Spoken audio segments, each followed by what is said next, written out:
लाहौर और DIG operation Sajid Kiani की हिदायत पर लाहौर मार पुलिस का मंशियात फरोश के खिलाफ क्रैक डाउन। 4 मंशियात फरोश गिरफ्तार, 7 किलो 900 ग्राम चर्स और 4 बोतलें शराब बरामद।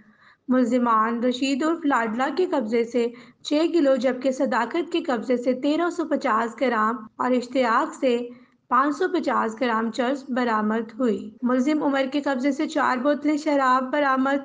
मुकदमा दर्ज। मुल्जिमान को खुफिया इत्तला मिलने पर फौरी कार्रवाई करते गिरफ्तार किया गया। डीआईजी ऑपरेशन साजिद कियानी की तरफ से इंसदाद मंशियात फरोशी के हवाले से बेहतर कार्रवाई करने पर एसएचओ लोरमल एजाज भट्टी और टीम को शाबाश दी गई। साइमा जावेद, सदाए लाहौर, न्यूज़ लाहौर।